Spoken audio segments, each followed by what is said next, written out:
Exchange coming at you from Nana's Metal Room. Yeah.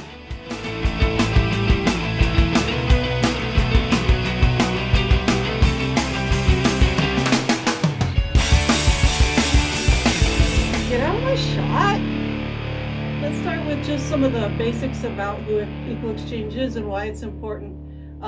We are one of the United States' largest worker cooperatives. That's a very important part of what the company is. We are a worker cooperative. Another fundamental part of Equal Exchange that I want to emphasize, even in a demo that's supposed to be focused on products, is that we are 100% fair trade. Everything is fairly traded and 100% organic. So let's do the demo. So I'm going to demo a demo now. Food service standards, of course, we're going to wear gloves.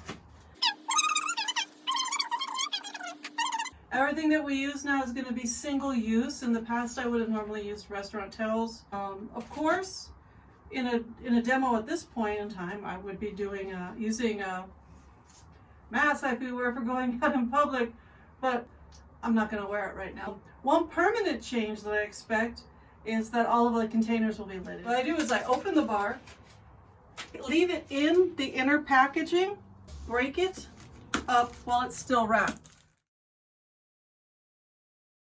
Okay, now that you've broken up your bars, let's talk about each of the 3 different bars that we'll be presenting in May. Let me start with the bar that's the most appropriate for this room because it's dark. It's metal. There may be some editing involved here. Total Eclipse bar. It is 92% cacao. It is dark.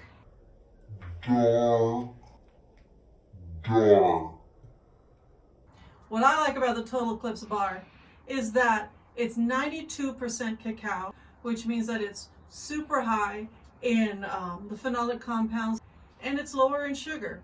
More importantly for me personally is that it includes our very first cacao from Togo. So we found an amazing cooperative in Togo that produces wonderful cacao, and it's in this bar. I'm sure that you're very familiar with all of the forced labor issues in African cacao. And so this is a really beautiful way of presenting ethically sourced African chocolates. The production isn't big enough yet for it to be the entirety of the bar, so it's in the blend. This is a blended bar.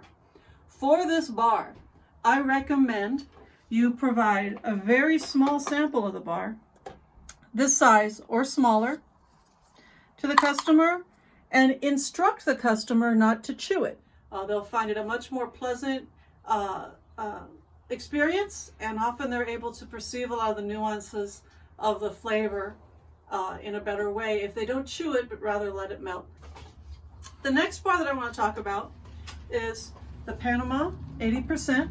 What's unique about this bar is that it's a single origin bar. And for that reason, it's got a really distinct flavor. Something similar to stone fruit. Maybe some people describe it as having a raisiny aftertaste. Even though it's 80% cacao, some people perceive it as being a little bit more sweet than the very dark bar, which is only 72%.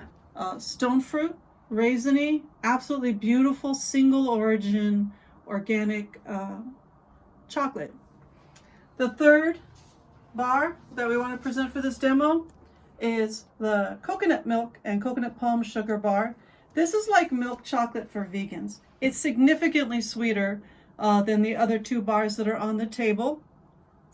However, it's really, really complex, and what's really unique about it is that it has the sweetness and the texture of milk chocolate, but it's vegan, and it's also got no cane sugar in it. So some people have a sensitivity to cane sugar. Other bars are sweetened with cane sugar. This is sweetened with coconut palm sugar rather than with cane sugar. As with everything that we produce, the palm sugar, the coconut milk, everything comes from a 100% cooperative supply chain. Cooperatives, it's a method that distributes ownership, that encourages land ownership and ownership of a larger slice of the economic pie, because like in our name, it's all about equality, equal exchange. And we feel that an equal exchange also involves ownership. There may be some editing involved here. And so, Nana signing out from the metal room.